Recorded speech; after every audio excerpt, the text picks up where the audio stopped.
¿Cómo están? Muy buenas tardes, bienvenidos, bienvenidas a 24 tarde. En breve comienza un nuevo balance COVID-19. Lamentablemente hay cifras que preocupan, las vamos a estar analizando, por supuesto, también en contexto, ya que se reportaron 201 fallecidos y más de 35.000 contagios a una semana del inicio de clases. Sí, vamos a comenzar, de hecho, revisando precisamente esas cifras. Vamos a tomar contacto con Daniela González. Daniela. ¿Cómo están? Muy buenas tardes. Claro, estamos a la espera de un nuevo balance que entregará en pocos instantes la autoridad sanitaria. Sin embargo, las cifras ya fueron dadas a conocer. Ustedes las adelantaban porque preocupan. Se vuelve a registrar un alza considerable respecto al día de ayer. La tasa de positividad se mantiene muy alta. 27,13% es lo que se da a conocer para estas últimas 24 horas. 35.789 contagios. El más alto en nuestro país fue alrededor de 38.000, por lo que estamos incluso alcanzando esa cifra, la más alta de toda la pandemia del COVID-19. La cantidad de fallecidos, preste mucha atención porque es muy alta, probablemente una de las más altas de toda la pandemia. 201 muertos asociados al COVID-19 son los que registra la autoridad sanitaria. Hay preocupación por algunas regiones que han registrado alzas considerables. Maule, por ejemplo, la región de la Araucanía, la región de los lagos y la región del Biobío. Son 4 zonas de nuestro país que llaman la atención y que tienen puestos los ojos de las autoridades allí viendo qué precauciones y medidas tomar para ir disminuyendo los contagios precisamente en esas regiones de nuestro país. Respecto a la cantidad de hospitalizados en camas UCI, por supuesto que hoy día también se dio a conocer esa cifra que sigue aumentando. Lamentablemente, 958 personas hoy día están utilizando una cama de unidades de cuidados intensivos y 792 personas están conectadas a ventilación mecánica. Hoy día en nuestro país hay solo 182 camas críticas disponibles y preocupa de sobremanera esta situación porque solo en los últimos 24 días se ha triplicado la cantidad de hospitalizados en camas UCI, principalmente mayores de 70 años. Es eso lo que ha llamado la atención, considerando por supuesto que Omicron es una cepa más contagiosa, pero se suponía que menos letal. Aún así se han registrado altas cifras de fallecidos y de gravedad asociada al COVID-19. Vamos a estar atentos para poder abordar esta situación el día de hoy con el ministro de Salud, Enrique París, con la subsecretaria, por supuesto, abordar el tema de los fallecidos, del alza significativa en los pacientes hospitalizados en UCI. Se les harán todas esas consultas sin ningún tipo de dudas a la autoridad sanitaria para que podamos ver también si es que efectivamente estamos cumpliendo la semana que era tan decisiva para la pandemia, si es que hoy día va a ser uno de los días más altos de contagios o podríamos seguir aumentando dentro de las próximas jornadas. El Ministerio de Salud había señalado que esta era la semana decisiva, que en estos días deberíamos estar registrando las cifras más altas de coronavirus en Chile y que ya desde la próxima semana comenzaríamos a descender, aunque por supuesto que esa es una pregunta que tenemos que realizar al ministro de Salud, Enrique París. Vamos a estar atentos a esa situación, pero también a lo que va a ocurrir en menos de 2 semanas. Faltan muy pocos días para que comience marzo y con ello se vuelva a clases de forma presencial.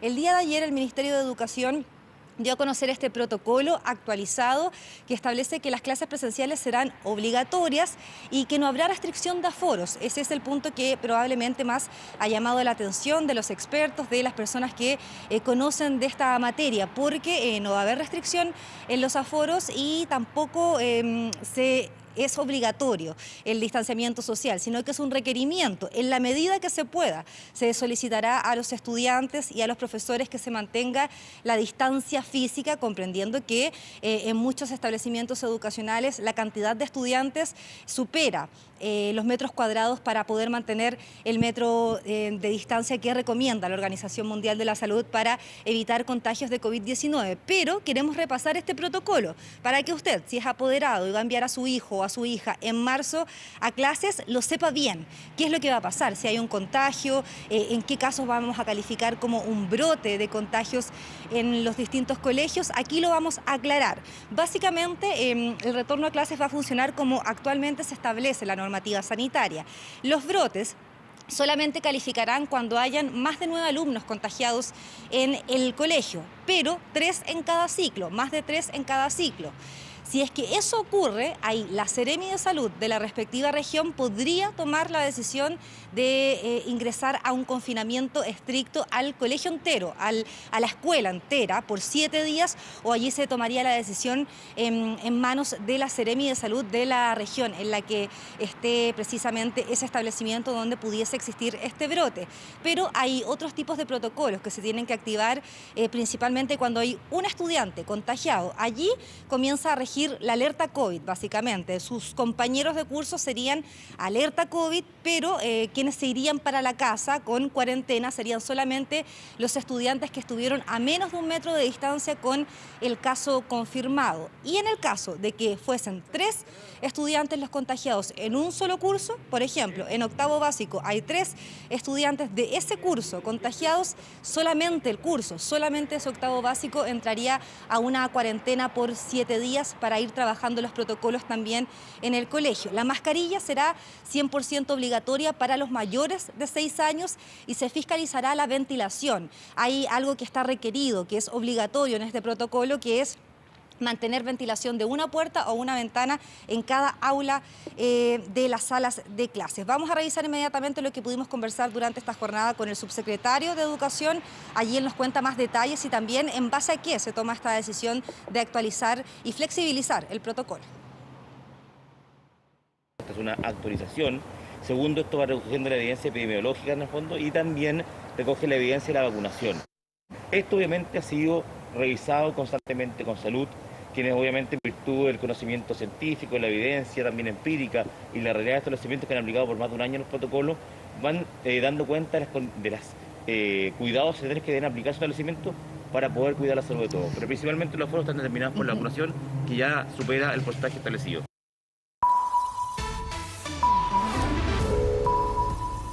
Ahora.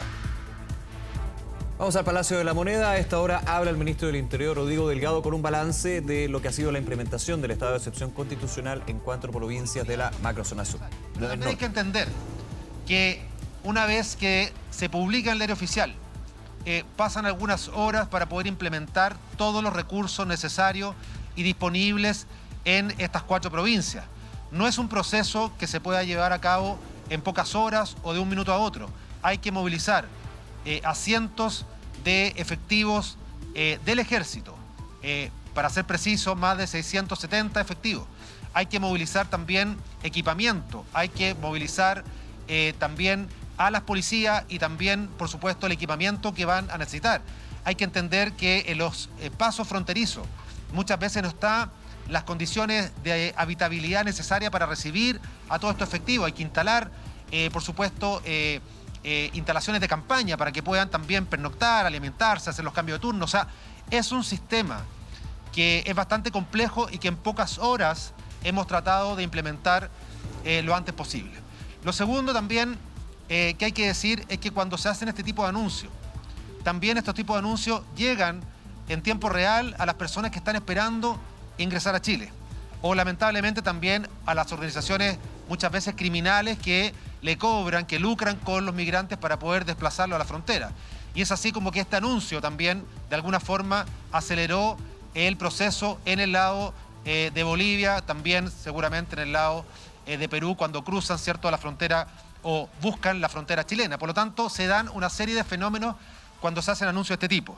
Pero en lo concreto, tenemos al día de hoy, y eso también lo puede profundizar el ministro Procuriza, la totalidad de los efectivos del ejército ya en las provincias fronterizas donde está operando el estado de excepción constitucional. Pero también me quiero hacer cargo también de algunas imágenes que han circulado en los medios de comunicación y también en las redes sociales. Los que hemos estado en Colchane varias veces, sabemos que ese lugar, esa zanja que existe, en donde se filmó este video, es justo el límite con Bolivia. Y efectivamente aquí es un proceso, y me quiero hacer cargo del proceso de reconducción. El proceso de reconducción es justamente un proceso que se puede dar varios minutos después, incluso en un perímetro determinado, cuando las personas ya han cruzado. Y lo que falta justamente en ese video es lo que pasa después. En ese video pasan 2 cosas, o posteriormente a ese video. Tenemos un proceso de empadronamiento de las personas que cruzaron y también un proceso de devolución, ¿cierto? Un proceso de reconducción que se ha llevado a cabo durante esta mañana de sobre todo ciudadanos bolivianos que estaban ingresando al país de manera clandestina o sin los documentos necesarios. Hay que entender de que hay varias nacionalidades también en este grupo de personas que cruzan y cruzan por distintos motivos también además. Hay que recordar que muchos ciudadanos bolivianos que vienen a Chile o que venían antiguamente a Chile cuando estaba la frontera terrestre abierta para trabajar muchas veces en labores agrícolas, en comercio. Eso ya no es posible hacerlo de manera legal por el cierre de la frontera, por lo tanto cruzan de manera muchas veces irregular. Entonces esas personas ya han sido reconducidas, los videos y las imágenes están también a disposición de ustedes. Y en el caso de algunos ciudadanos venezolanos que ingresaron a Bolivia, seguramente hay que determinar cómo ingresaron a Bolivia, si de manera regular o irregular, y estamos trabajando con Bolivia y esperamos que durante esta jornada tengamos respuestas más concretas de las autoridades bolivianas para afinar el proceso de reconducción de ese segmento de personas. Pero en el caso de la frontera con Perú, la reconducción está operando a plenitud y también tenemos video y también tenemos descripciones gráficas de aquel proceso. Por lo tanto, no solo podemos sacar juicios con respecto a un video que puede durar 30, 40 o un minuto, 30, 40 segundos, un minuto, sino que también tenemos que entender que hay un proceso posterior y además ayer era un día de instalación justamente de las Fuerzas Armadas, en este caso el Ejército y de las policías, en una zona que tiene un flujo extraordinario de personas. Pero esas personas que están cruzando la frontera de Colchane con Chile es la quinta frontera que cruzan. Cuando salen de Venezuela cruzan 4 fronteras antes de llegar justamente a Colchane. Por lo tanto, no es solo una situación que se esté viviendo en este punto de Colchane, sino que lamentablemente y por distintos motivos, humanitarios muchos de ellos, hay personas efectivamente saliendo de Venezuela y buscando un mejor destino, dado que en ese país se vive una dictadura que no asegura la garantía mínima a las personas. Ministro, buenas tardes. Frente a lo mismo que usted habla, las imágenes y la situación que se dio en la frontera, ¿el gobierno estaría o está en condiciones de evaluar, por ejemplo, toques de queda? Cuando se toma la decisión de decretar un estado de excepción constitucional en 4 provincias, se toma la decisión de entregarle facultades a los jefes de la defensa justamente para poder utilizarlas. Nosotros no descartamos ninguna de ellas, no descartamos tampoco el toque de queda para poder restringir la movilidad. Y en esto quiero explicarlo, esto no es contra los habitantes de la provincia, por ejemplo, de Tamarugal, que estamos hablando donde se ubica Colchane, sino que estamos hablando justamente de quienes se movilizan desde el lado chileno para poder conectarse con bandas criminales desde el lado boliviano. Esto es algo que lo tenemos medido y lo tenemos también acreditado en distintos operativos. Lo que ocurre está en que son bandas muchas veces transnacionales que van guiando como coyotes, se les llama, ¿cierto?, en Chile, o trocheros del lado boliviano, y se coordinan. Entonces suben muchas veces a buscar a estos migrantes que ingresan por paso irregular en estos minibuses o minivan. Y lo que nosotros, y el subsecretario Gali ayer lo dijo en su punto de prensa, lo que nosotros le estamos pidiendo al municipio de Colchane es que pueda derogar los permisos que ha entregado con respecto al aparcamiento de estos minibuses o vanes justamente en Colchane. El año pasado hubo un incremento muy importante de estos permisos. Por lo tanto, si les cortamos esos permisos, estos minibuses o vanes no van a poder llegar a Colchane. Y tenemos que restringir la movilidad. Y si el municipio no lo hace, el jefe de la defensa tiene la facultad también incluso de caducar también esos permisos, porque justamente ayer, dado este video, yo le contaba, ¿cierto?, que después de este video hubo un empadronamiento, pero también hubo gente que se fue directamente a este tipo de minibuses para dirigirse hacia Iquique. Entonces estos minibuses que están aparcados en Colchane no contribuyen mucho a la solución. Entonces cuando muchas veces vemos al alcalde pidiéndonos que también nosotros actuemos, también le vamos a pedir al municipio que caduque gran parte de estos permisos para que se instalen ahí esos minibuses, porque son justamente una situación que lamentablemente genera también movilidad fuera del transporte oficial que podamos nosotros tener como gobierno. Ministro, buenas tardes, estamos en vivo para Radio ADN. Preguntarle principalmente por el alcalde de Colchane, que ha dicho que Este proceso de reconducción ha tenido algunas falencias. Él dice que han entrado o entran habitualmente entre 400 y 600 personas extranjeras a nuestro país y sin embargo el proceso de reconducción se da de manera muy ínfima. Son 100, 150 personas que están siendo reconducidas. ¿Está siendo efectiva esta medida realmente pensando en la gran cantidad de personas que entran a nuestro país? La reconducción, tal como lo dijimos durante el fin de semana, es una herramienta más que sumado al decreto 265 y sumado también al estado de excepción, deben generar una sinergia de herramientas para poder dar señales potentes. Pero las señales deben ser contundentes. Nosotros también le vamos a sumar otra señal, que es una expulsión que vamos a realizar seguramente a fin de este mes o a principio del mes de marzo. Las señales son importantes. Y más que comentar las señales, yo lo que invitaría a todas las autoridades locales, comunales, es a proponer ideas constructivas. Nosotros, por ejemplo, tenemos una idea constructiva con respecto al municipio de Colchane. Primero, que nos pueda proveer un lugar para que los funcionarios del ejército puedan pernoctar, que hasta ahora ha sido infructuoso. No hemos tenido esa colaboración. Y lo segundo, que los permisos para estos minibuses o vanes, que son las que bajan muchas veces de manera clandestina también a migrantes, sean caducados a la brevedad posible y queden los mínimos para poder otorgarle movilidad a los habitantes de Colchane o a las personas que han ingresado a Chile por razones, por supuesto, como corresponde, ¿cierto? Por ejemplo, el traslado de muchas veces de mercaderías, pero no más que eso. Y hoy día tenemos una cantidad de 70, 80 de estos vehículos estacionados muchas veces en esa localidad esperando bajar a migrantes. ¿Para qué están ahí? Caduquemos esos permisos, por ejemplo, e invitamos al alcalde a sumarse con estrategias propositivas. Ahora, la reconducción es una herramienta más que en estos días ha funcionado. Tenemos que afinar todavía un protocolo con Bolivia, estamos en eso. La Cancillería está trabajando a toda máquina para poder afinar ese protocolo con Bolivia y hoy día tendríamos novedades también para poder generar una reconducción mucho más expedita hacia Bolivia. Insisto, con Perú está funcionando en Chacayuta de manera bastante adecuada.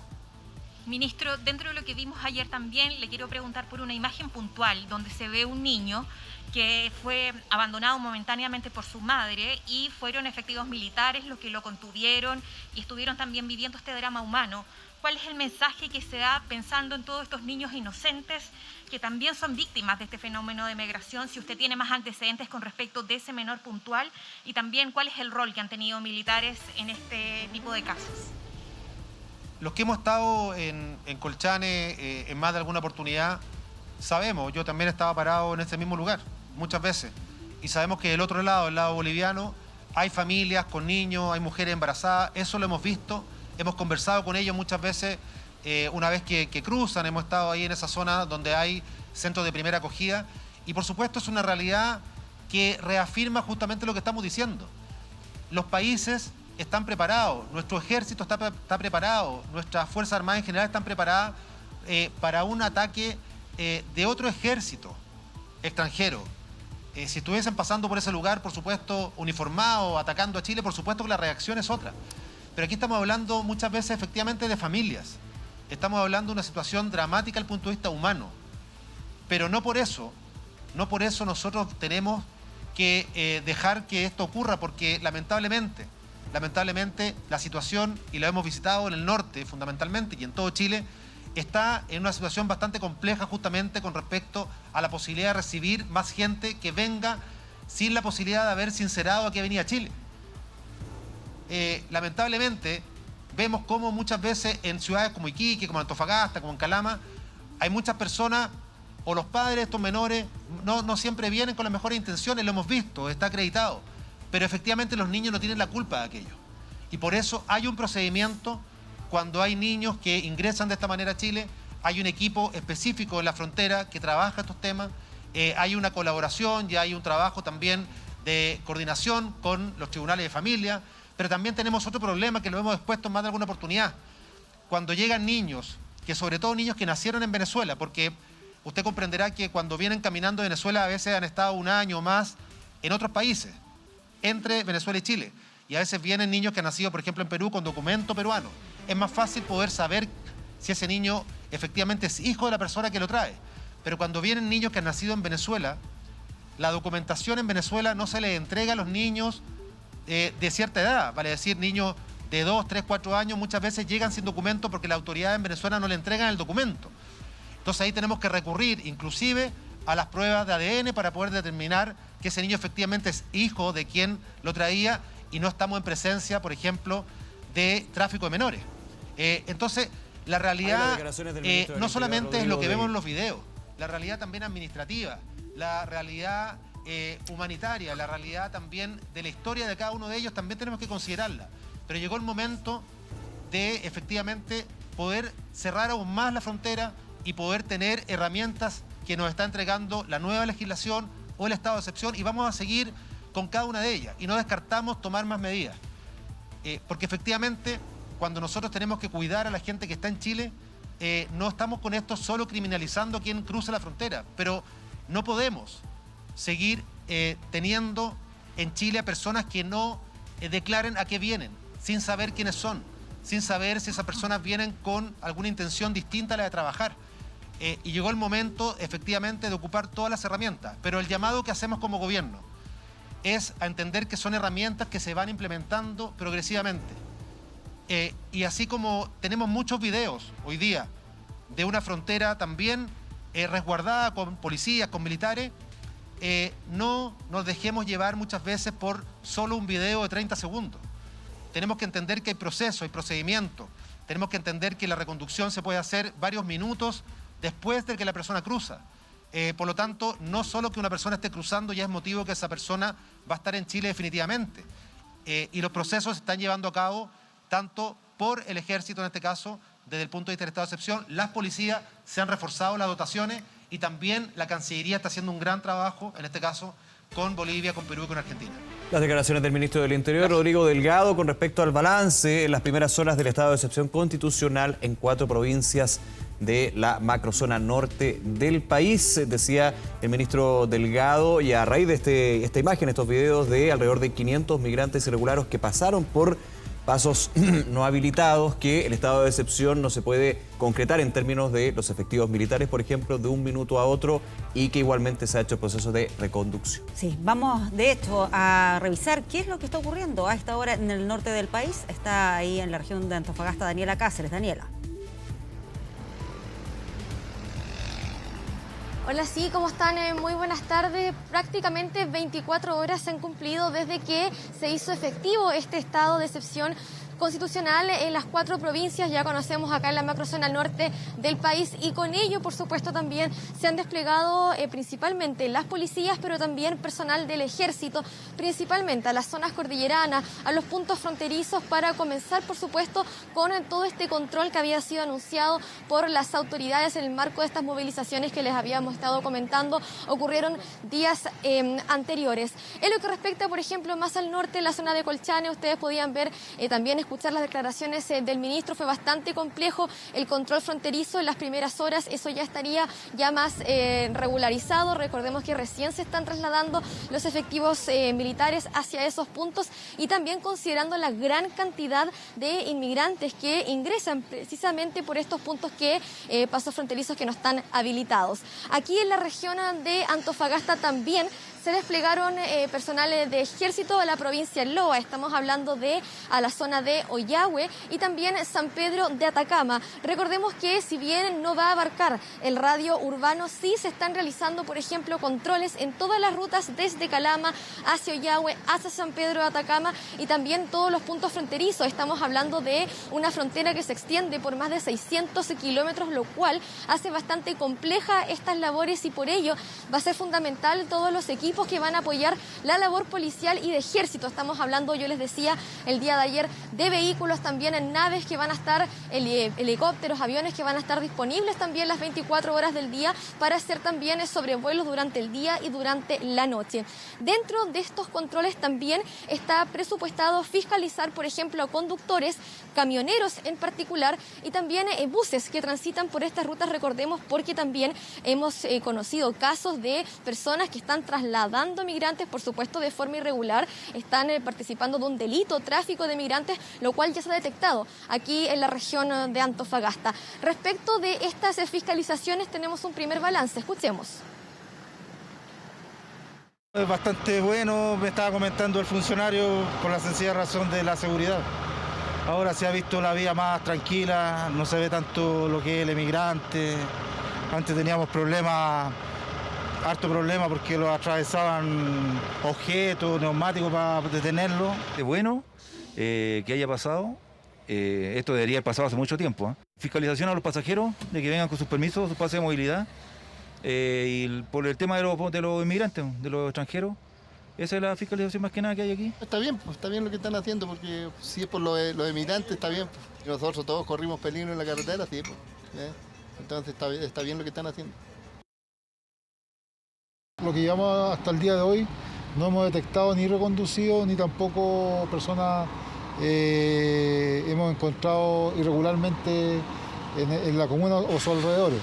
El día de hoy nos hemos trasladado aquí a la salida que nos une Calama con Antofagasta para poder controlar tanto camiones como buses y vehículos también particulares para poder detectar si es que en estos medios de transporte se trasladan personas que lo hacen irregularmente. Hay dos artículos, que es el artículo 130 y 131, que sanciona a aquel conductor de camión que transporte de alguna persona que esté con su situación irregular. Y esta sanción habla de entre 10 y 20 UTM por cada pasajero. Así que, tal como ustedes lo han visto aquí, el trabajo que está realizando Carabineros, y nuestro apoyo es para ellos, está orientado específicamente al transporte tanto en buses como en camiones.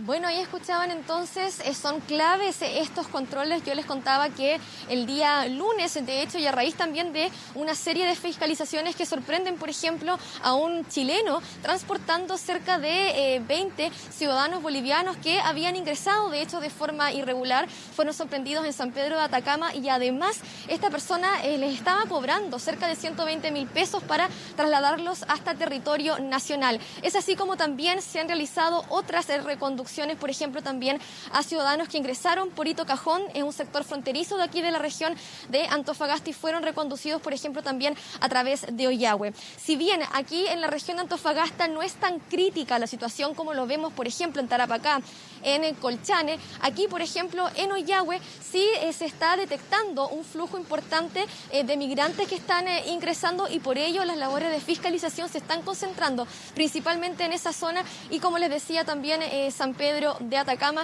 y las rutas que conectan con la ciudad de Calama. Respecto a lo que ha sido estas 24 horas también aproximadamente desde que se decretó este estado de excepción constitucional en la macrozona norte del país, también tenemos un balance. Escuchemos.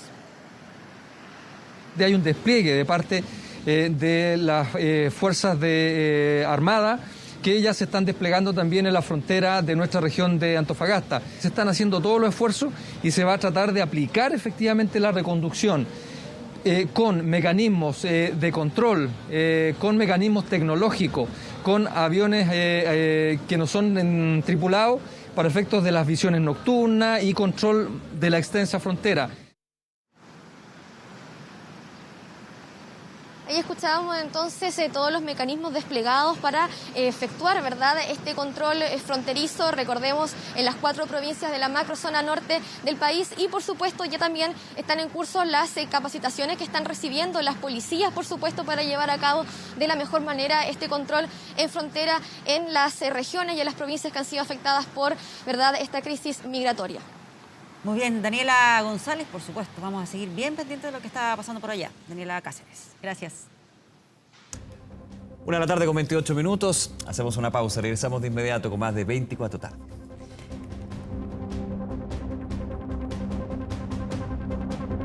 Regresamos con más informaciones. Una mujer sufrió un millonario robo mientras esperaba la locomoción colectiva, esto en la Florida. Los delincuentes la habrían seguido, esto luego que realizara un giro bancario en la comuna de Santiago. Vamos con todos los antecedentes de este y otras informaciones policiales con Carlos Godoy. ¿Cómo estás, Carlos? Buenas tardes. Buenas tardes, Nicolás. Buenas tardes, Patricia. Claro, un hecho ocurrido durante horas de la tarde del día de ayer y que afectó a esta mujer de nacionalidad peruana. Fueron más de 43 millones de pesos los que robaron estos sujetos, pero todo comenzó durante horas de la mañana cuando esta mujer se movilizó hasta el sector de Santiago Centro, en específico hasta un banco, para poder hacer un giro de dinero. Posteriormente ella iba a cambiar por dólares. Pues bien, se movilizó en metro hasta la estación San José de la Estrella, donde ella pretendía tomar un colectivo. Es en este momento cuando es abordada por un grupo de delincuentes, los cuales llegaron en un vehículo hasta este lugar, todos premunidos con armas de fuego, con el objetivo de quitarle la mochila en la cual ella portaba esta gran cantidad de dinero en efectivo. Pues bien, ante la mirada atónita de todos los testigos del lugar, los transeúntes que a esa hora se encontraban en ese paradero de la locomoción colectiva, estos sujetos abordaron a esta mujer y le quitaron la mochila, dándose rápidamente a la fuga. Pues bien, ahí en la parte izquierda de la pantalla ustedes veían a uno de estos individuos, el cual fue abandonado por esta banda y el cual se desplazó a pie, huyendo desde este lugar. Es la brigada de robos de la Policía de Investigaciones quienes están empadronando todo este sector y también revisando estas cámaras de seguridad para poder dar cuenta de la identidad de estos sujetos, los cuales se realizaron incluso disparos en el lugar para poder así persuadir a esta mujer a que entregara sus pertenencias y también disuadir a las personas que se encontraban en el lugar para que no intercedieran en este delito cometido cerca de las 5 de la tarde del día de ayer. Se está realizando una investigación por parte de la Policía de Investigaciones. Afortunadamente no hay personas lesionadas tras el uso de estas armas de fuego por parte de esta banda delictual, la cual robó más de 43 millones de pesos a esta mujer, la cual pretendía cambiar este dinero en efectivo por dólares. No se tiene conocimiento hasta el momento del paradero de estos sujetos. Una investigación que sigue adelante la Brigada de Robos Oriente de la Policía de Investigaciones. Vamos con más informaciones y nos trasladamos ahora hacia el sector norte de la capital, en específico hacia la comuna de Quinta Normal. Van a ver ustedes estas imágenes de cámaras de seguridad que dan cuenta de este robo express por parte de 13 delincuentes, los cuales llegaron hasta la terraza de este local, el local Entretiempo, ubicado en la calle Carrascal. Todo esto ocurrió cerca de las 9:30 horas de la noche del día de ayer, cuando estos sujetos se posicionaron en varios puntos de las terrazas de este local con el objetivo de intimidar a los clientes que a esa hora se encontraban en las distintas mesas emplazadas en este local. Pues bien, los intimidaron con estas armas de fuego, tal como se puede apreciar en las cámaras de seguridad, con el objetivo de que le robaran todos los teléfonos celulares que ellos portaban y también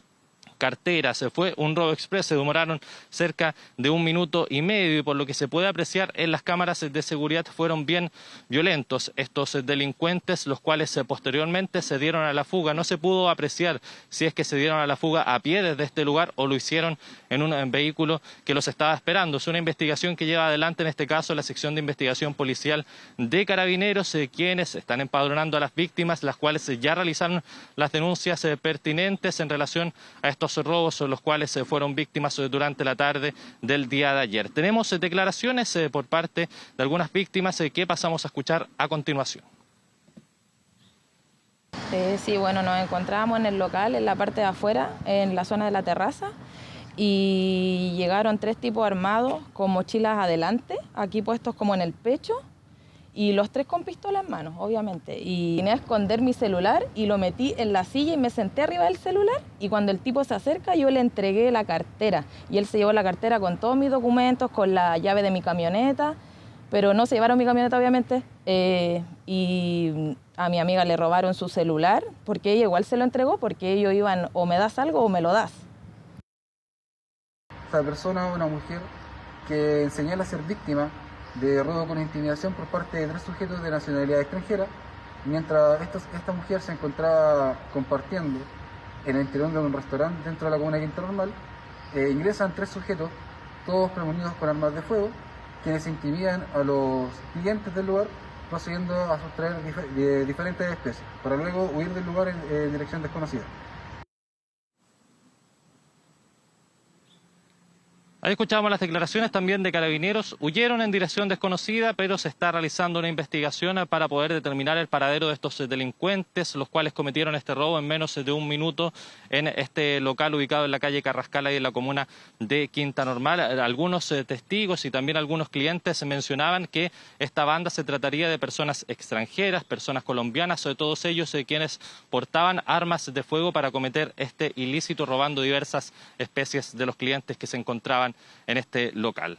Vamos con otras informaciones policiales y nos trasladamos a una que comenzó en el sector oriente de la capital, en específico en la comuna de Lo Barnechea, una persecución que comenzó a eso de las 2:30 de la mañana, cuando se recibió la denuncia por la central de cámaras de la comuna de Lo Barnechea, quienes indicaban que se encontraba un grupo de delincuentes intentando realizar una encerrona. Eran cerca de 8 sujetos, los cuales se encontraban en una camioneta y también un vehículo menor, quienes intimidaron a una víctima con armas de fuego, haciéndola descender desde este vehículo, pero ellos no sabían que este automóvil portaba un cortacorriente, situación que no les permitió huir con este vehículo que intentaban robar, y también al ver la presencia policial, quienes los estaban observando a través de las cámaras de seguridad, comenzaron a huir. Fue un seguimiento controlado por parte de carabineros por el sector de la costanera norte hacia el poniente, el cual también tuvo apoyo aéreo por parte de los helicópteros de carabineros, tal como pueden apreciar ustedes en la pantalla, en la imagen izquierda, este apoyo aéreo que se desplazó por varias comunas de Santiago y que finalizó en la intersección de las calles Pedro Aguirre Cerda con Las Paulonias, logrando la detención de 3 delincuentes. Son 3 menores de edad de 13, 15 y 16 años, los cuales ya fueron puestos a disposición de la justicia. Hay declaraciones por parte de carabineros y pasamos a escuchar a continuación. Nos trasladamos ahora hacia la comuna de Maipú. Vamos a ver un procedimiento gestado por la Policía de Investigaciones, los cuales en el mes de octubre recibieron la orden de investigar un hecho en relación a un ataque el cual sufrió una mujer, por cual tuvo una discusión con algunos vecinos en las afueras de su domicilio, en momentos de que ella salía hacia un recinto de compras.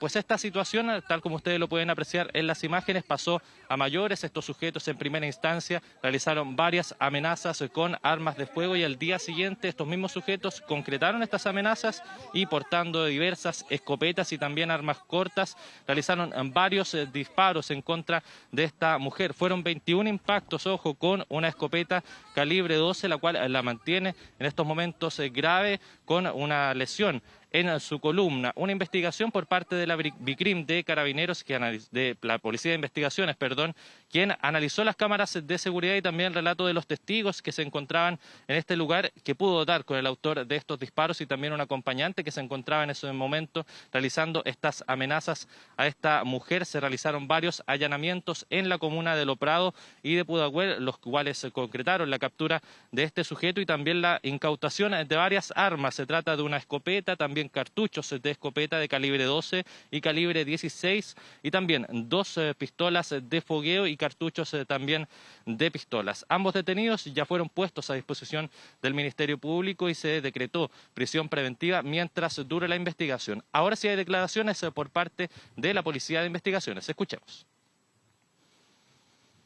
Salía junto a su cuñada del domicilio y fue interceptada por los imputados, quienes se produce una discusión. El imputado extrae un arma, específicamente una escopeta, con la cual dispara varios impactos contra la víctima. El imputado en este hecho tenía antecedentes policiales por amenazas y infracción a la ley de armas. Claro, hoy escuchábamos las declaraciones de la Policía de Investigaciones, quienes llevaron a cabo esta investigación desde el mes de octubre de 2021, investigación que terminó con la detención de estos 2 sujetos, los cuales también contaban con diversos antecedentes por infracción a la ley de armas también por amenazas, y se concretó también en estos allanamientos realizados en la comuna de Lo Prado y Pudahuel diversas incautaciones de armamento de fuego. Como yo les comentaba, eran escopetas de calibre 12 y también calibre 16, cartuchos de escopeta, 2 pistolas a fogueo, réplicas de otras pistolas Glock, y también cartuchos de arma, 24 cartuchos de calibre 380 y 13 cartuchos a fogueo. Tal como yo les comentaba, estos sujetos ya pasaron a control de detención durante horas del día de ayer, y efectivamente se decretó la prisión preventiva para estos imputados por estos delitos de amenazas y también disparos injustificados en la comuna de Maipú. Son las informaciones policiales que tenemos hasta el momento, las cuales vamos a estar actualizando en las próximas ediciones de 24 horas. Muchachos. Muy bien, gracias Carlos por todas estas informaciones. Buenas tardes. Y vamos con otras informaciones. Hoy se cumple un año de la desaparición del pequeño Tomás Bravo, un caso que conmocionó a todo el país y del cual aún no hay responsables por su muerte. Sí, en Arauco se va a realizar una marcha por esta fecha. David Yáñez nos cuenta más. David.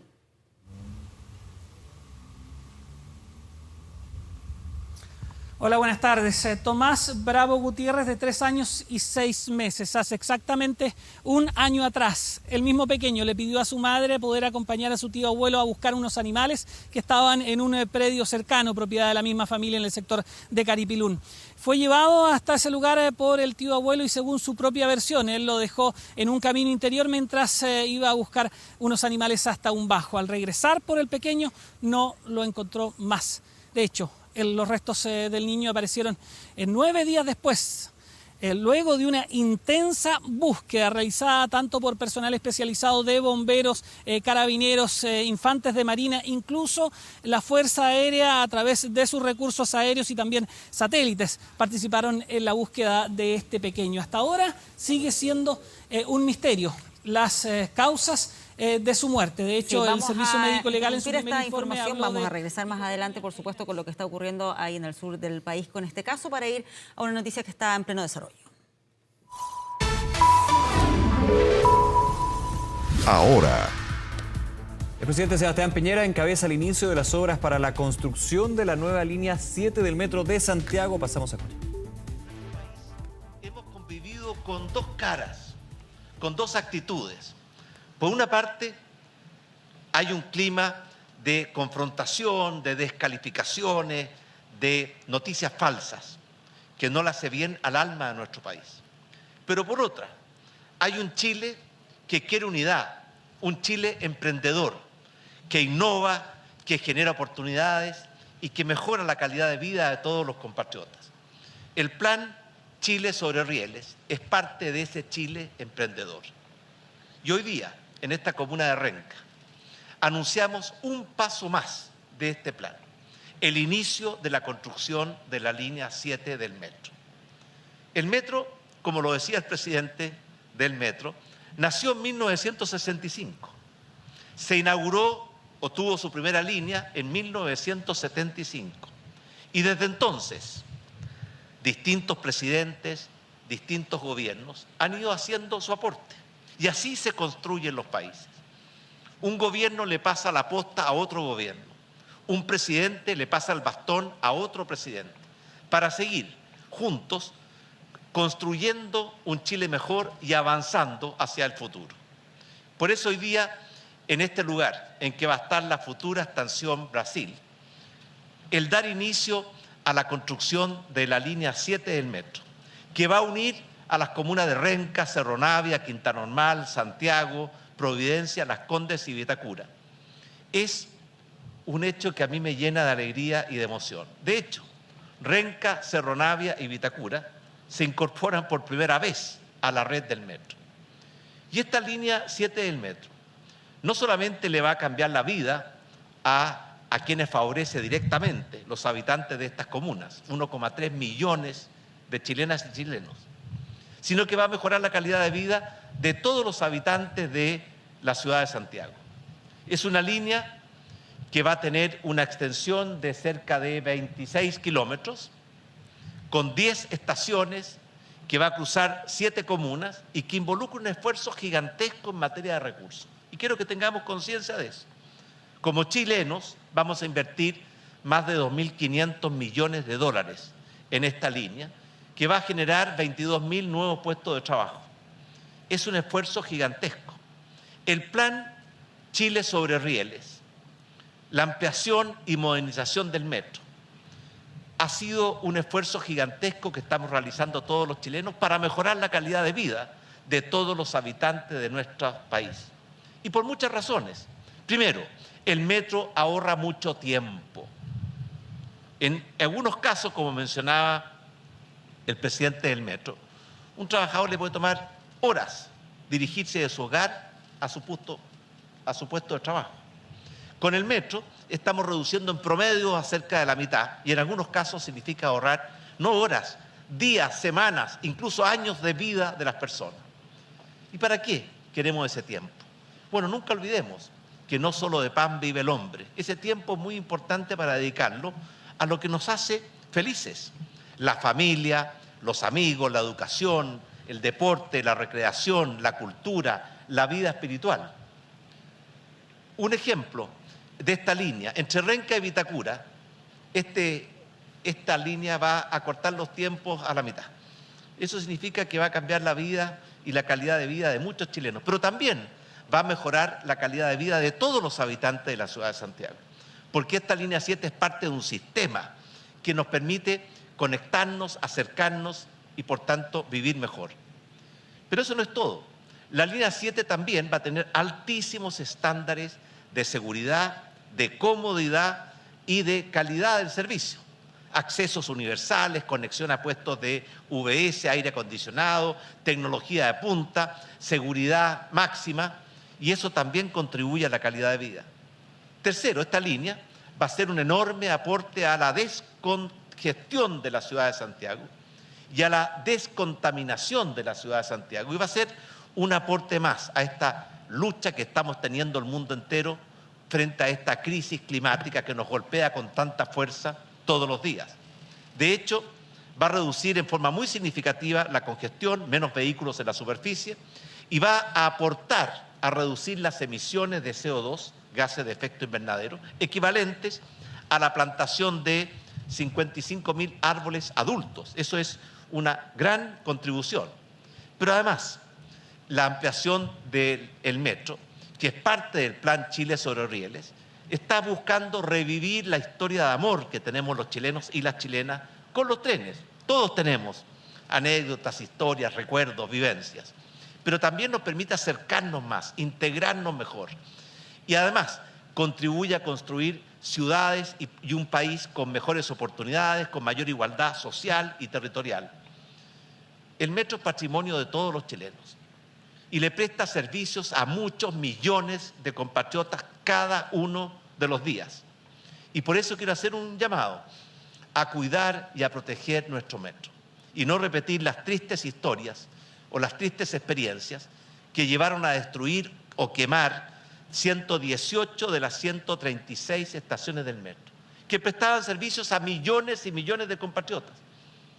Es como autoinfligirse un tremendo daño y dolor, pero en este caso el daño lo sufrieron especialmente los sectores de clase media y los sectores más vulnerables de nuestro país. Afortunadamente, y aquí reconozco el gran trabajo, liderazgo y conducción que ha tenido el presidente del metro y todos los ejecutivos y trabajadores del metro, hoy día el metro está 100% reconstruido, está en pleno proceso de expansión y sigue estando al servicio de todos los chilenos.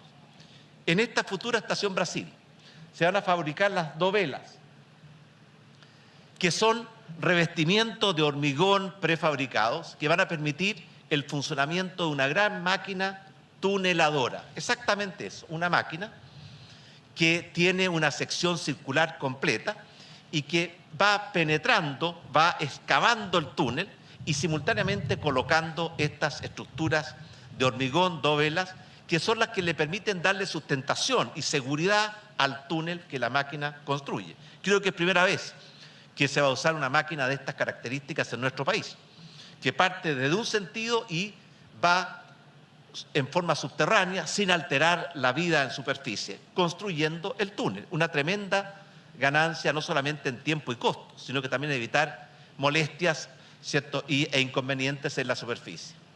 Pero los próximos pasos en la modernización del metro y en la ampliación del metro, porque esta es una historia que nunca termina, y es bueno que así sea. Los próximos pasos son la línea 8, que va a beneficiar a las comunas de Providencia, Ñuñoa, Macul, La Florida y Puente Alto. La construcción de la línea 9 del metro, que va a beneficiar a las comunas de Santiago, San Miguel, San Joaquín, La Granja, San Ramón y La Pintana. También está en desarrollo la extensión de la línea 2 del metro en las comunas de La Cisterna, El Bosque y San Bernardo, y la extensión de la línea 3 del metro en Quilicura y la extensión de la línea 4 del metro en Puente Alto. Ustedes ven que el metro está en expansión para poder realmente llegar a todas las comunas de nuestra región y es parte de un plan Chile sobre Rieles que beneficia a todo el país. La ampliación del biotren, la ampliación de Merval, los trenes de acercamiento a Melipilla, a Rancagua, a Nos, a Batuco, el tren a Chillán, en fin, la extensión del tren desde Temuco hasta Padre Las Casas. Es un plan a nivel nacional de mejorar el transporte público, porque el transporte público está íntimamente ligado con la calidad de vida, con las oportunidades y con las libertades de los ciudadanos. Por eso, hoy día yo como presidente de Chile siento un gran orgullo, una gran alegría de ver al metro modernizándose, creciendo y prestando cada día más y mejores servicios a millones y millones de chilenos. De hecho, el año 2010, la red del metro tenía una extensión de poco más de 90 kilómetros. Hoy día ya estamos en 140 kilómetros. Ese es un crecimiento de más del 50%. Y con estos planes vamos a llegar a los cerca de 220 kilómetros. ¿Y eso significa qué? Por ejemplo, la mitad de los habitantes de Santiago, y esto también va a afectar a las regiones, va a poder caminar desde su casa al metro y desde el metro a la estación de trabajo y después volver desde el lugar de trabajo al metro y desde el metro a su casa. Imagínense lo que significa eso para millones y millones de compatriotas. Es un cambio en su calidad de vida, es recuperar la esencia de la vida. Y por eso me siento muy contento de que nuestro metro, con estas modernizaciones y ampliaciones, se está transformando en unos metros más moderno, más amplio, más extenso y que presta mejores servicios a sus habitantes en el mundo entero, como lo reconocen todos los medios especializados. Por eso quiero terminar estas palabras agradeciendo a los trabajadores del metro, a los que reconstruyeron el metro, a los funcionarios ejecutivos liderados por el presidente del metro, porque realmente le ha tocado enfrentar grandes desafíos y han estado a la altura de esos desafíos. Y todo esto lo hacemos por una sola razón, para que usted señora, usted señor en su casa pueda tener un medio de transporte de calidad, seguro, que sea cómodo y que esté a la altura de la dignidad que necesitan y merecen todas las personas.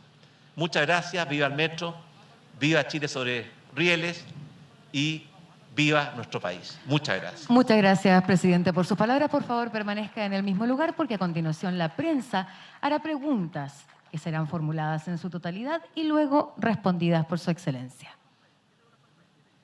Buenas tardes, presidente. Aquí Rocío Villalobos de Canal 13. Primero, consultarle por un registro que se viralizó en la macrozona norte en el que se podía ver a un niño abandonado mientras su familia ingresaba al país y militares tuvieron que contenerlo hasta que llegara su familia. ¿Qué podemos hablar de esta crisis que se está viviendo, una crisis más humanitaria que queda manifiesto por lo que está ocurriendo, que involucra también a menores de edad? Segundo, que migrantes sigue siendo ingreso a pesar del estado de excepción, entonces se necesitan más militares o coordinación con Bolivia. Y tercero, su opinión respecto a los artículos que se han aprobado en la Convención Constituyente. Gracias. La situación de migración ilegal, producto de grandes crisis, que la estamos viendo en muchos países del mundo. Vemos lo que pasa en la frontera de Estados Unidos, en lo que pasa en las fronteras de Europa, en lo que pasa en las fronteras del Medio Oriente, lo que está pasando en América Latina. Es una situación extraordinariamente compleja, porque por una parte tiene un contenido humanitario de dignidad y derechos humanos de los migrantes, y por otra parte tiene un contenido político, de seguridad, de delincuencia, de control de nuestras fronteras. Nosotros en Chile estamos enfrentando esto teniendo claramente esos dos componentes de la situación. Por una parte, con la ley de migraciones, con el programa Frontera Norte Segura, con el despliegue que estamos haciendo con un estado de excepción en 4 provincias de las regiones del norte. Estamos tratando de hacer cumplir la ley de migraciones, que es muy simple: sí a la migración legal. A los que vienen a Chile, entran, ¿cierto?, por los lugares que corresponden, dicen la verdad, contribuyen al desarrollo de nuestro país, se integran a nuestra sociedad y cumplen nuestras leyes. Y no a la migración ilegal, que son aquellos que entran con documentos falsos o por pasos no habilitados, no cumpliendo con nuestras leyes y que además muchas veces vienen con malos propósitos, como lo hemos visto en nuestro país. Pero el tema humanitario es fundamental. Por esa razón, cuando hay un niño, como fue lo que ocurrió ayer, a pesar que es abandonado por su familia, nosotros no abandonamos a los niños. Y por eso tenemos todo un procedimiento para tomar a ese niño, acogerlo, protegerlo e intentar reintegrarlo a su familia, que fue lo que finalmente sucedió. También tenemos una cláusula de reunificación familiar. Nosotros no queremos dividir a las familias. Y por esa razón aportamos y construimos a que las familias se reúnan. Pero yo quiero dejar muy en claro, todo país tiene no solamente el derecho, el deber de proteger sus fronteras, y especialmente en la situación actual, que todos sabemos cuál es su causa original en América Latina. Es básicamente los 6 millones de venezolanos que han tenido que arrancar de su país por la gravísima crisis política, económica, social, humanitaria y de derechos humanos que se vive en Venezuela. Y por esa razón hay muchos millones de venezolanos que todavía no logran llegar a su punto de destino. Muchos de ellos tienen como destino final Chile. Y por eso nosotros tenemos una ley de migración para hacer frente a eso. Por eso, en palabras simples, proteger a los niños siempre, unificar a las familias siempre, permitir la migración legal, por supuesto, pero no vamos a permitir la inmigración ilegal, y por eso hemos declarado estado de excepción en 4 provincias del norte: Arica, Parinacota, Tamarugal y El Loa, excluyendo la zona urbana de Arica y de Calama. Y eso se decretó antes de ayer, se publicó en el diario antes de ayer. Durante el día de ayer, porque antes no se puede por ley, se desplegaron los más de 670 efectivos militares y fortalecimos fuertemente la presencia policial en las fronteras. Y por tanto, en este instante nuestras fronteras están protegidas, pero imposible proteger 100% un país que tiene miles de kilómetros de frontera, como es Chile, y tenemos más de 1.100 kilómetros de frontera con Bolivia y con Perú. Hemos buscado desde el primer día la colaboración de nuestros vecinos y estamos coordinados y colaborando con Argentina y con Perú, y estamos buscando esa colaboración también con Bolivia. Respecto al tema constitucional, yo creo que es importante comprender que una constitución no es un programa de gobierno. Los gobiernos ganan, como ganó el presidente electo Gabriel Boric, y tienen su programa. Una constitución no es una ley. Una constitución es el marco de unidad, de proyección que se dan los países para muchas décadas. Y por eso es fundamental que una constitución no sea de unos y no de otros. Ese ha sido nuestro problema durante los últimos 40 años. Es fundamental que la Constitución refleje los valores que viven en el alma del pueblo chileno, como la libertad, la familia, el derecho de los padres a educar a sus hijos, la libertad religiosa, por mencionar algunas. Que también refleje lo mejor de nuestras instituciones y que enfrente naturalmente los desafíos y proyecte al país hacia el futuro. Yo tengo la impresión de que en el diálogo que se está desarrollando en la Convención Constitucional falta mejor voluntad, falta comprender ese aspecto trascendental de proyección, porque si terminamos con una Constitución que nos sigue dividiendo, no vamos a haber resuelto el gran desafío que tenemos, encontrar una Constitución que sea el gran marco de unidad, de estabilidad, de proyección, y dentro de ese marco poder procesar nuestras legítimas diferencias. Ese es el espíritu que yo le pido a los constituyentes. Hacer una Constitución no para hacer un programa de gobierno, para eso ya tenemos un gobierno electo y vendrán nuevos gobiernos en el futuro. Hacer una Constitución no para que cada uno ponga en la Constitución todo lo que quiere, sino que hacer una Constitución para todos los chilenos y para muchas décadas. Y para eso se requiere esa unidad y ese marco de estabilidad, proyección, futuro. La Constitución es el gran paraguas bajo el cual debemos estar reconocidos y amparados todos los chilenos. Muchas gracias. Muchas gracias, presidente, por sus palabras. Por favor, permanezca en el mismo lugar para realizar la fotografía oficial de esta ceremonia. Los dichos del presidente Sebastián Piñera en esta inauguración de las obras de la línea 7 del Metro de Santiago, también refiriéndose a otros temas, como por ejemplo la situación allí en la macrozona norte, que estábamos revisando antes desde La Moneda, con declaraciones del ministro del Interior, Rodrigo Delgado, y el llamado que hace a el proceso constituyente en términos de lo que es lo que actualmente está sucediendo en el Pleno, que es la discusión y votación en general y particular de las distintas normas que han emanado de las distintas comisiones. Claro, y dando inicio ahí a las obras de construcción está la línea 7 del metro. Nos vamos a ir a una pausa, estamos de inmediato de regreso con más informaciones.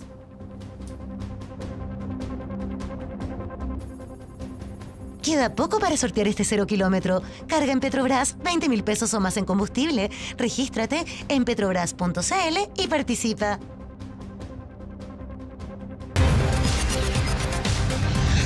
Convención Constitucional. Y vamos a la Convención Constitucional porque esta tarde se realiza la discusión en particular de los 14 artículos que fueron aprobados el martes, correspondientes a la Comisión de Sistemas de Justicia. Así es, Pamela Araya nos cuenta qué es lo que está pasando a esta hora. Pamela.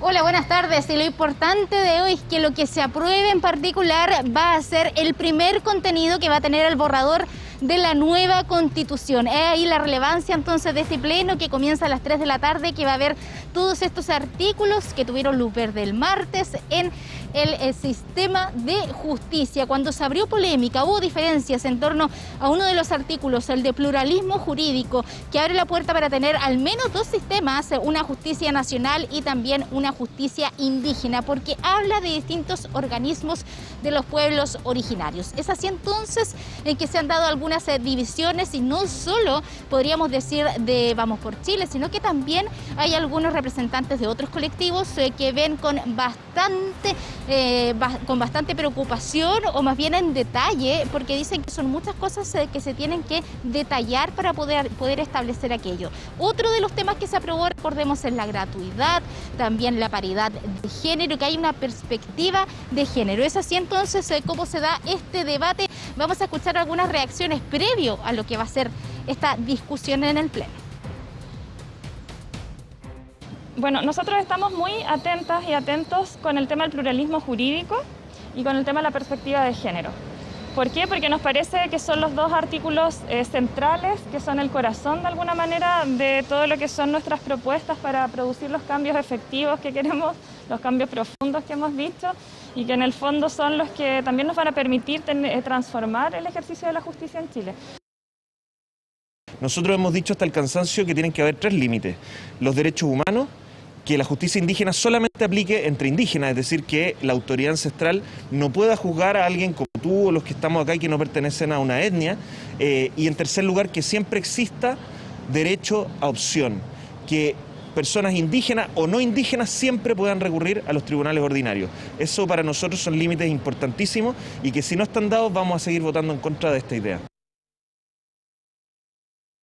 Por supuesto que estoy llamando a todos los convencionales de la Convención Constitucional que voten por el pluralismo jurídico. A mí me tiene muy ilusionada porque por el problema de falta de pluralismo jurídico las mujeres indígenas hemos perdido el derecho a la tierra. Se ha actuado de manera patriarcal, donde la propiedad de la tierra en su mayoría ha quedado a nombre de hombres y no de mujeres. Bueno, en total son 18 las indicaciones presentadas, 26 solicitudes de votar por separado, es decir, 44 votaciones luego que termine la larga intervención de cada uno. Se espera, por supuesto, que todo salga bien en un día histórico, lo dijo la presidenta de la convención. Hoy ya sí o sí vamos a tener la propuesta de borrador para la Constitución en algunos artículos. Puede que algunos no alcancen el quórum requerido, pero también recordemos que tienen su segundo chance de volver a la comisión, ser reevaluado. Enfocamos en las dos cosas y quedarnos con lo positivo, con lo que sí o sí va a salir esta noche para el borrador de la Constitución.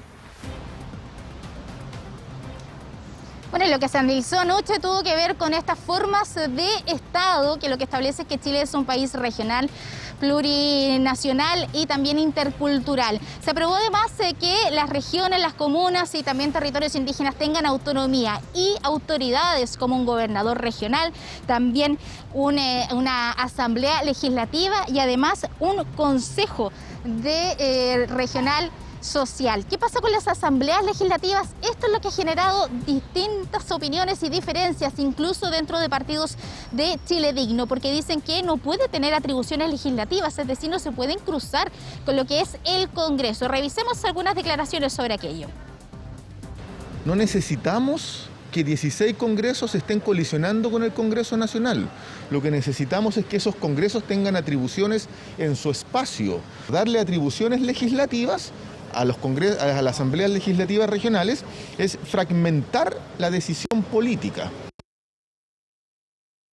Evidentemente lo que no queremos es fragmentar, pero sí queremos que hayan órganos en los territorios colegiados que además permitan hacer un contrapeso al Ejecutivo de las gobernaciones que acabamos de elegir el año recién pasado, pero también invitar a nuestros y nuestras compañeras a otorgar facultades legislativas a asambleas que puedan decidir también en los territorios lo que oportunamente estos van demandando a través de normativas que van a regir solo en los territorios. Entendemos el proceso de descentralización como gradual y que no se soluciona con mayor autonomía no más. Sin embargo, lo que no hemos encontrado es creación de mayor burocracia. Entendemos que más políticos es la propuesta que venía en el informe. Evidentemente esa no es la respuesta que nosotros deberíamos haberle entregado a la ciudadanía en este tema tan relevante.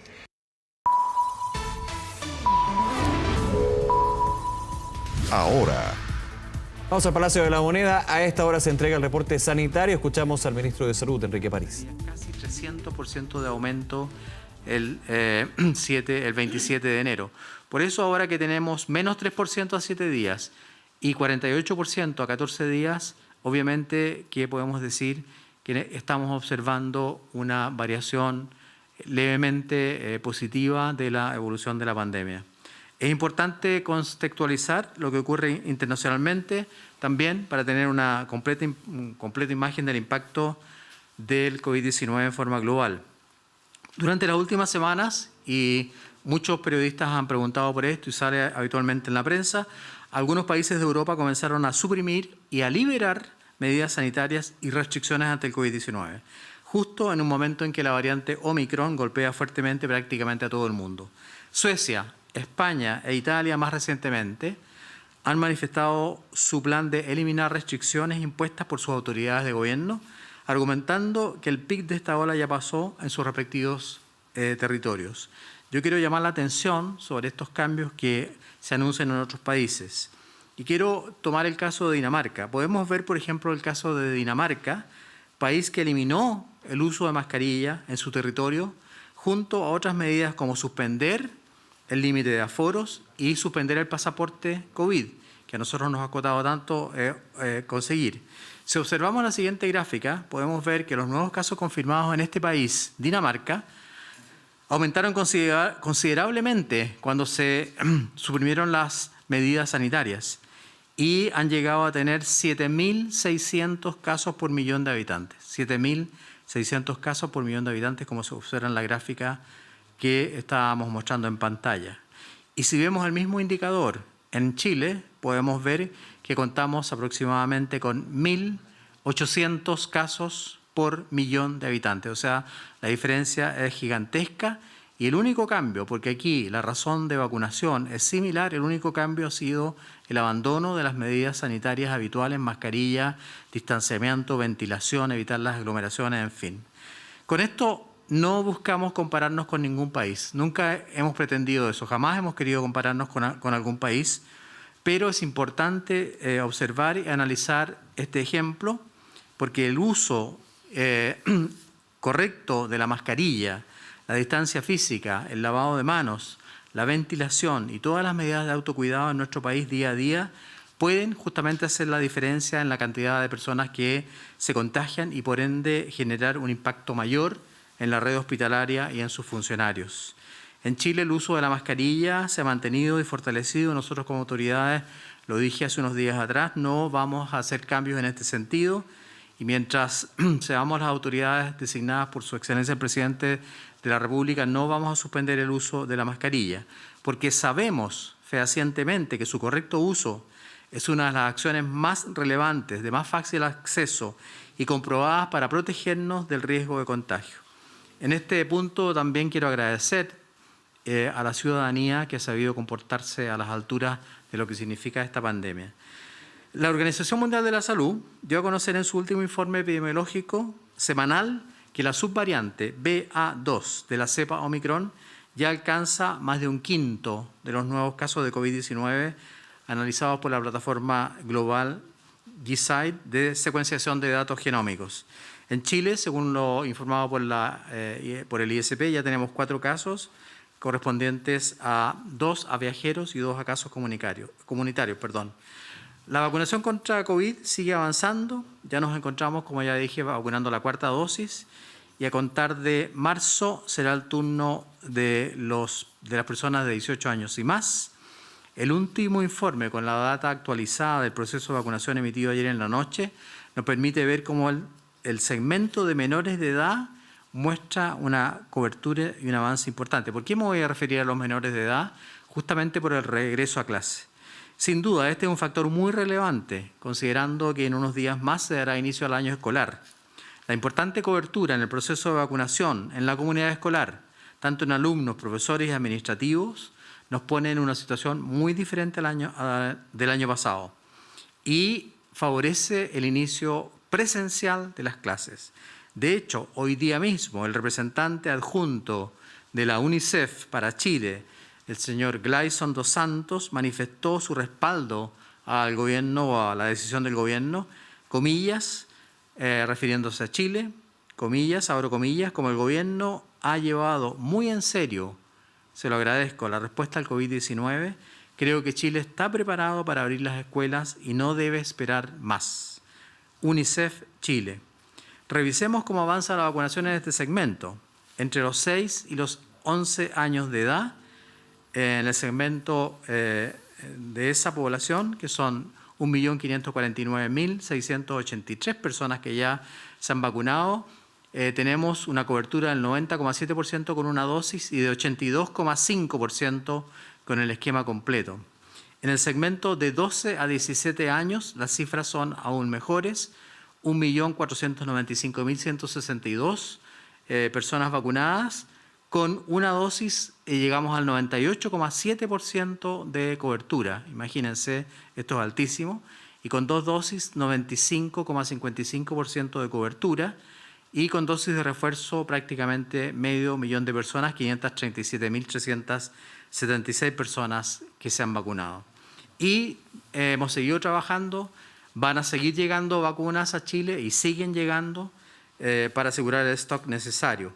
Entre ayer miércoles y hoy jueves recibimos más de 500.000 nuevas dosis de vacunas COVID-19, de las cuales 200.000 corresponden a Sinovac y el día miércoles y 308.490 corresponden a Pfizer, recepcionadas hoy día jueves en la madrugada.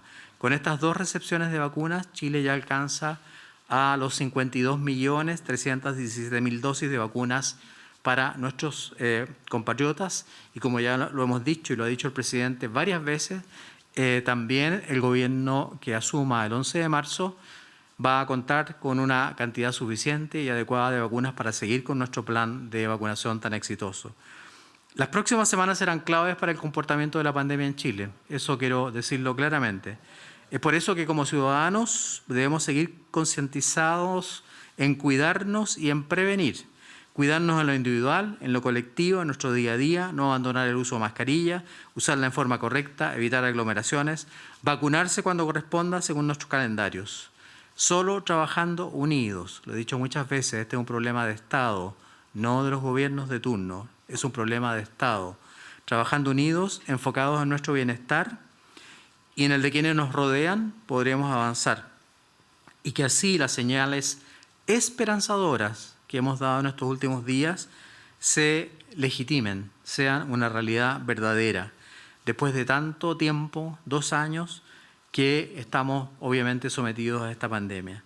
Y que ojalá este escenario se transforme en un escenario mejor para Chile, para sus habitantes, para nuestros compatriotas, para la patria, para los que han sufrido y que han perdido tantos familiares en esta pandemia. Por lo tanto, un último esfuerzo. Lo dijimos al comienzo de la pandemia. Citábamos a Churchill, recuerdo, citábamos a muchos pensadores con respecto a la fuerza que hay que tener. También me recuerdo que cité varias veces a Bombalé, y creo que hay que mantener ese espíritu luchador que tiene el pueblo de Chile. Y debemos seguir luchando como hermanos unidos en contra de este coronavirus. A continuación, la subsecretaria Valenzuela se referirá a la importancia de la dosis de refuerzo y la estrategia de testeo que estamos llevando a cabo en el aeropuerto de Santiago. Doctora Valenzuela, por favor. Muchas gracias, ministro. Buenas tardes a todos y todas. La variante Omicron continúa golpeándonos con cifras aún muy altas de contagios, con los más de 35.000 casos nuevos confirmados el día de hoy. Hasta ahora, el linaje Omicron BA.1 ha sido el más prevalente y es el que en los últimos meses ha ocasionado récords de casos nuevos en todo el mundo, incluyendo Chile. Y sigue siendo la variante predominante confirmada en la vigilancia genómica comunitaria y de fronteras en nuestro país, así como también en el resto del mundo. Ante esta realidad, debo reiterar el llamado a que todas las personas se vacunen. Acá me quiero detener porque aún hay más de 836.000 personas mayores de 18 años que no se han vacunado con la dosis de refuerzo y ya han pasado más de 6 meses desde su última vacuna, lo que significa que su inmunidad comenzó a disminuir y están, por supuesto, menos protegidos que el resto de la población. Por lo tanto, tienen más riesgo de enfermar, requerir hospitalización o fallecer lamentablemente a causa de COVID-19. Esto demuestra con la evidencia, según el informe epidemiológico de estado de vacunación en Chile publicado ayer, la tasa de incidencia de casos confirmados e ingresados a la UCI baja de 6.6 en las personas sin vacunación o con esquema incompleto a 2.2 en personas que tienen ambas vacunas y desciende a 0.8 por 100.000 en personas que se han administrado la dosis de refuerzo y han transcurrido 14 días después de ella. Por lo tanto, el riesgo relativo de los no vacunados o con esquemas incompletos es de 8.25 veces más que quienes cuentan con su dosis de refuerzo. En la gráfica pueden ver el detalle por rango etario. En el caso de los fallecimientos, la relación es similar. Las personas con esquema de vacunación completo, pero sin dosis de refuerzo, tienen un riesgo relativo de 4.2 veces más de fallecer a causa de coronavirus que quienes cuentan con dosis de refuerzo después de 14 días. Por eso insisto en que es importante que esas casi 900.000 personas que aún no se han inoculado con la dosis adicional al esquema completo, lo hagan lo antes posible. Como Ministerio de Salud estamos trabajando arduamente junto a la atención primaria, los servicios de salud, las Ceremis de las regiones para ampliar la cobertura y llegar a todas las personas que aún no se han administrado la dosis de refuerzo. Con este objetivo, hemos realizado una serie de operativos de vacunación extramuro, donde llevamos vacunatorios móviles del Ministerio a lugares públicos como plazas, como parques, playas, campamentos o zonas de difícil acceso para poder apoyar el proceso de vacunación con las dosis de refuerzo a las regiones. Como MinSal, en los últimos casi 3 meses hemos ido a las regiones de Atacama, O'Higgins, Los Lagos, Los Ríos, vacunando a más de 20.000 personas a través de estos trayectos. Además, por su parte, las Ceremis, junto a la atención primaria de salud, han realizado operativos en terreno para llegar a las comunidades más lejanas con difícil acceso, pero la idea es que nadie se quede fuera del proceso de vacunación. Estas acciones, más toda la inhabilitación que significan los pases de movilidad, buscan fomentar la vacunación. hasta la fecha se han bloqueado 836.549 pases de movilidad, lo que es preocupante, ya que significa que esas personas llevan más de 6 meses desde que se inocularon la última vez. Las Seremi de Salud están cumpliendo con su rol fiscalizador en la medida de sus capacidades, comprendiendo lo que recién acaba de mostrar nuestro ministro de cuántas veces más nos aumentó, ¿no es cierto?, el número de casos en esta pandemia generada por Omicron. Sin embargo, la alta movilidad y las actividades veraniegas imposibilitan la presencia de la autoridad sanitaria en todos los lugares. Por lo tanto, hacemos un llamado a la colaboración de la ciudadanía para que cada uno haga cumplir la exigencia del pase de movilidad en los sitios que visite. Así sabemos que podemos reducir más aún el riesgo de contagio. Pongo acento en este llamado: vacúnense, vayan por su dosis de refuerzo. Todos los rezagados, por favor, escúchennos. Las vacunas salvan vidas, y no solo la suya, sino que también la de sus seres queridos. Como Gobierno y Ministerio de Salud, lamentamos mucho los fallecimientos a causa de esta enfermedad que tanto ha afectado a Chile y el mundo. En cuanto al perfil de las personas que están muriendo por COVID-19, les puedo informar que no hay diferencias en cuanto a género.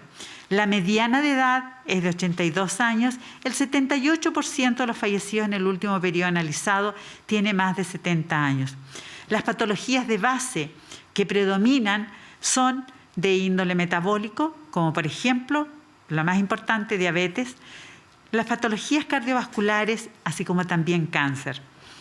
Por otro lado, respecto a la vigilancia genómica de variantes SARS-CoV-2, quiero destacar la labor que se realiza en las fronteras de nuestro país, ya que gracias al testeo preventivo que se le realiza a los viajeros y la posterior secuenciación genómica de toda muestra que resulte positiva en el aeropuerto, logramos detectar nuevas variantes y así poder tomar las medidas sanitarias correspondientes. Desde que se abrieron las fronteras de nuestro país, se les ha hecho un exhaustivo control sanitario a los viajeros que ingresan, el cual considera la exigencia de un examen PCR tomado máximo 72 horas antes de embarcar y la toma de un test PCR o antígeno al momento de llegar a Chile. Estas medidas que se suman al resto de todas las otras medidas que ya todos sabemos, ¿no es cierto?, y que han sido exigidas para el ingreso a nuestro país, como contar con un esquema de vacunación contra el COVID-19 validado, completar la declaración jurada y posteriormente cumplir con el seguimiento de los viajeros, son una de las tantas medidas de salud pública para el manejo de la pandemia, las que se están evaluando permanentemente. Respecto al testeo, me permito reiterar, ¿no es cierto?, enfatizar en la validez que tienen los test de antígeno, el cual es uno de los 2 métodos de confirmación de casos COVID-19. Con esto quiero decir que si alguien se hizo antígeno y es positivo, no necesita hacerse posteriormente un PCR. Antígeno y PCR son los métodos que nos permiten hacer el diagnóstico de COVID-19. Los test de antígeno que usamos como país han sido verificados por nuestra autoridad regulatoria o han sido autorizados por agencias regulatorias de alta vigilancia sanitaria a nivel mundial. Muchas gracias. Muchas gracias, doctora Valenzuela. A continuación, el subsecretario de Redes, doctor Alberto Duñac, dará a conocer los cambios en el plan paso a paso. Doctor Duñac, tiene la palabra. Muchas gracias, ministro. Muy buenas tardes. En relación a los cambios del plan paso a paso que entran en vigencia este sábado 19 a las 5 de la mañana, podemos señalar lo siguiente. Avanzan a apertura inicial en la región de Magallanes las comunas de Laguna Blanca, Río Verde y Primavera. Avanzan a preparación en la región de Arica, Camarones, Arica y Putre. En la región de Tarapacá, la comuna de Colchane. En la región de Antofagasta, las comunas de Sierra Gorda, San Pedro de Atacama, Mejillones, Antofagasta y Calama. Y en la región de Coquimbo, la comuna de Salamanca. Retroceden a transición en la región de Valparaíso, la comuna de Quinteros. En la región del Biobío, las comunas de Antuco, Curanilahue, Yumbel y Lebu. En la región de la Araucanía, Pitrusquem, Nueva Imperial y Vilcún. En la región de los ríos, la comuna de Futrono. Y en la región de los lagos, Calbuco, Keilen y Pukeldón. Eso es, ministro. Muchas gracias, subsecretario. Un saludo a Pukeldón. Lamento que tengan que retroceder de nuevo, pero creo que es importante por la cantidad de casos nuevos que han aparecido en esa comuna. Vamos a escuchar a continuación las preguntas de la prensa. Primera pregunta, por favor. Muy buenas tardes. Disculpen. Muy buenas tardes, señor ministro, subsecretario, subsecretaria. Quiero plantearles un tema que ha sido de preocupación para la ciudadanía y para la atención primaria, que son las licencias médicas por coronavirus. La emisión de este documento por casos confirmados del COVID-19 en la atención primaria ha provocado una sobrecarga del trabajo del APS, siendo una puerta más para desplazar a las patologías que han quedado atrás por motivos de la pandemia, sobre todo con el aumento de casos que se han registrado durante las últimas semanas. Entonces, quería consultarles en primer lugar cómo y cuándo una persona puede acceder a este documento, pero entregado por la Seremi de cada región, bajo qué condiciones, cuáles son las indicaciones en ese sentido, y por el contrario, cuándo una persona debe pedir una hora médica para gestionar la emisión de su licencia médica y así justificar su aislamiento, y qué gestión hará el Ministerio de Salud para descongestionar la emisión de estos documentos en la atención primaria. Muchas gracias. Muchas gracias por la pregunta, porque va obviamente a clarificar estas dudas para varias personas. Usted está transmitiendo obviamente la inquietud de mucha gente. Le daré la palabra a la doctora María Teresa Valenzuela, subsecretaria de Salud Pública, para que responda a estas inquietudes. Gracias, ministro. Bueno, tenemos distintas posibilidades. Si la persona se realiza un test de PCR o antígeno y este sale positivo, tiene derecho a recibir una licencia médica para poder llevar a cabo su periodo de aislamiento, que es de 7 días. También es importante recordar que quienes son pacientes que tienen síntomas, ¿no es cierto?, también pueden recurrir obviamente a su atención en cualquier lugar, ya sea atención primaria, por médico particular, consulta, en fin. Y lo importante es que puede recibir durante ese periodo, mientras tiene estos síntomas y se puede confirmar la situación de COVID-19 o descartarla, que ahí tiene ya también un periodo de 4 días mientras resuelve esa situación. Derecho ahí parte adquirido, entonces digamos, de con su este licencia. reporte COVID, centrándose especialmente en el mensaje, el llamado a vacunarse, a cumplir con las dosis de refuerzo para enfrentar de mejor manera esta pandemia. 201 fallecidos y 35.789 contagios nuevos según este último reporte. 2 de la tarde con 38 minutos. Hacemos una pausa, regresamos de inmediato con más de 24 tarde.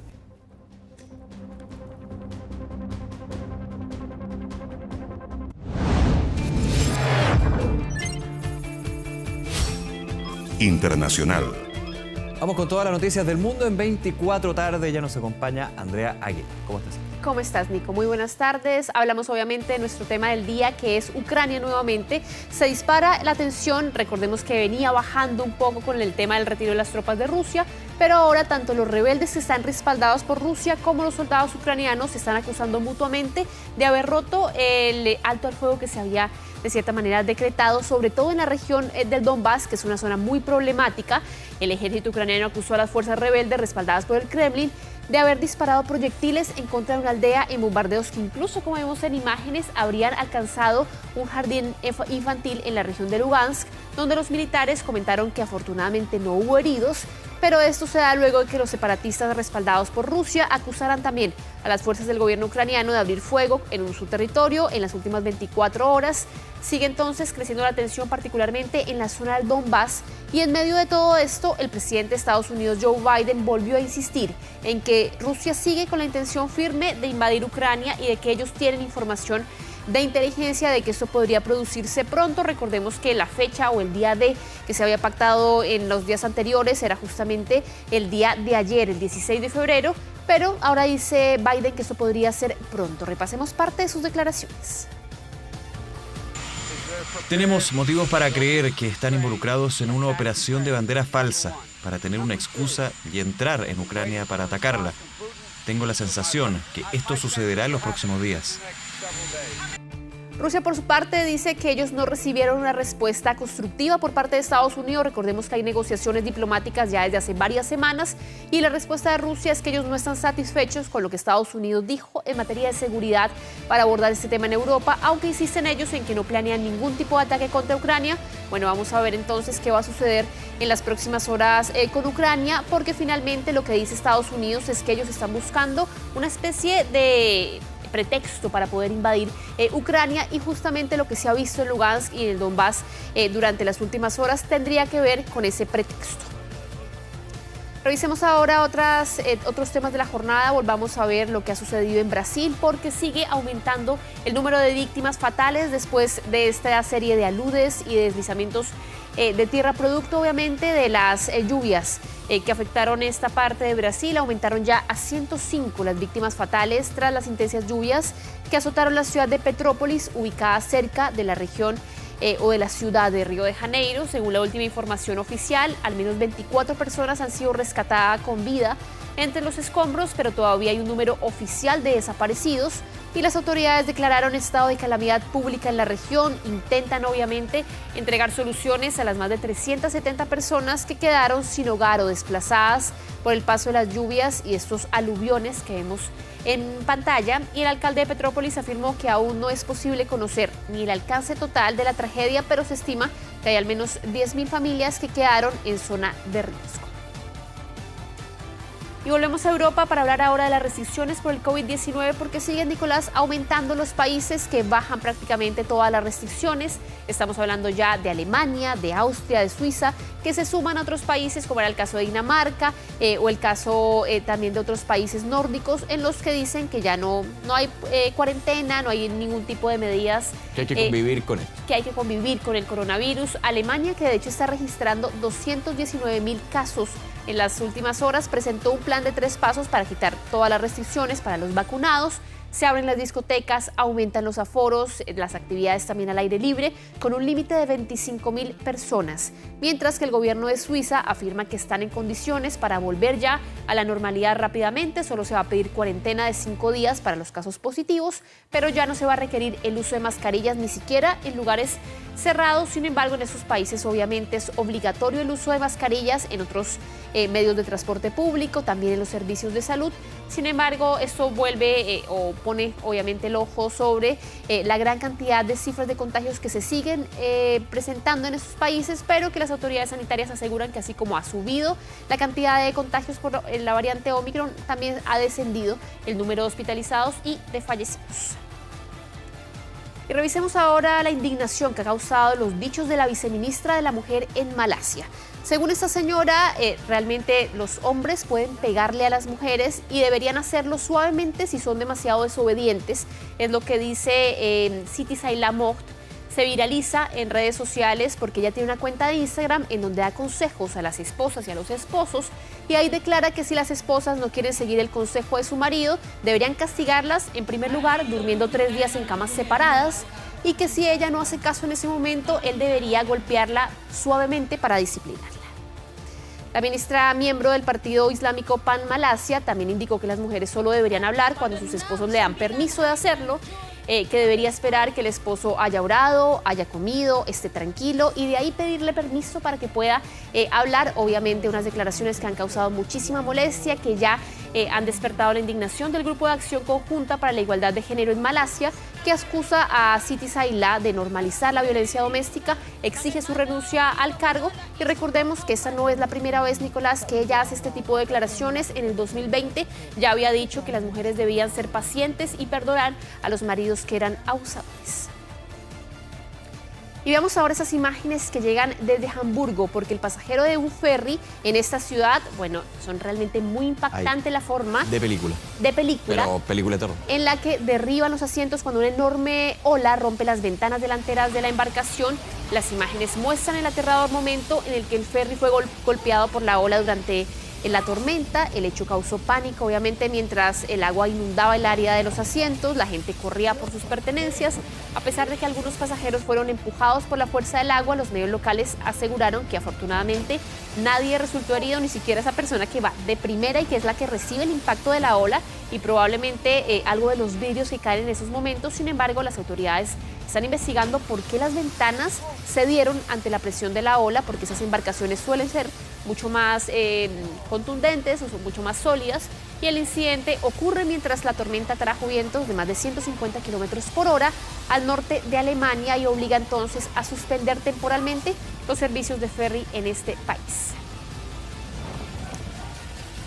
Y atención con esas imágenes que nos llegan desde Turquía, en donde un joven despistado estaba mirando el celular y termina cayendo en un hoyo. Como vemos justamente en estas imágenes, el registro llega desde la ciudad de Estambul y obviamente ahí estaban ellos trabajando con los paquetes, termina cayendo en ese momento. Mira, lo afortunado es que este chico cae, mira esto. Ni siquiera bota las no cajas te puedo que hay creer, en debajo. serio. No, es ser de muy buena suerte. Tiene más suerte que el de la moto que estábamos viendo. El de la moto de India y de India. son del mismo equipo. Patricia Venegas le podría pasar esas cosas. Claro, Sí. el joven a caer Cuidado. queda sentado arriba de las cajas, alcanza a sujetar la torre del frente para no caer y luego se ve cómo salta, sigue el camino sin ningún problema, pero bueno, algunos problemas, Nicolás, de ir chateando todo el tiempo, de no fijarnos por dónde caminamos y seguramente no vamos a ser tan afortunados como este hombre de Turquía. A ver, Lo vemos. Aquí viene. Es como de. Al menos un buen Bugs susto Bunny. se llevó. No, No, pasaste. No, ya. Es demasiado. Bien, qué suerte que tuviste, hermano. Exactamente, y bueno, vamos a hablar de gente que no es tan afortunada porque varias playas en el este de Sydney tuvieron que cerrar después de que un hombre falleciera por el ataque de un tiburón. Es la primera muerte, Nicolás, que se registra en esta ciudad en casi 60 años.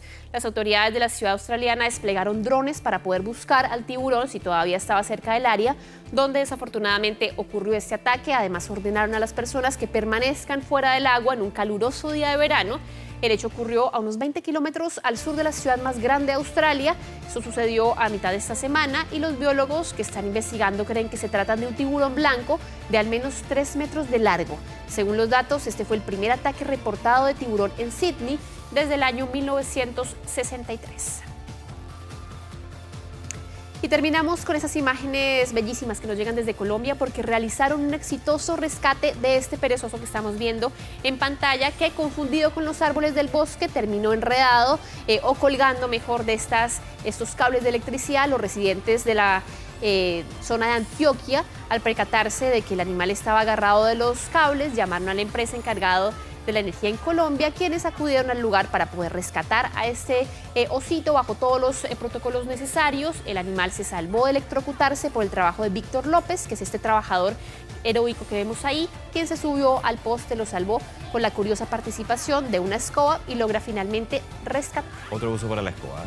Sí. Sirve para todo la escoba. Para todo, hasta para rescatar perezosos. Para que veas tú. Andrea, muchísimas gracias. Que estés muy bien, buenas tardes. Hacemos una pausa y regresamos con más de 24 tarde. Bien, con distintos puntos del país despedimos 24 tarde en esta jornada de día. Así es, ya estamos llegando al final de esta revisión de noticias, pero por supuesto hay más informaciones ahí en Canal 24 Horas y 24horas.cl. Que les vaya muy bien. Chao. Buena tarde.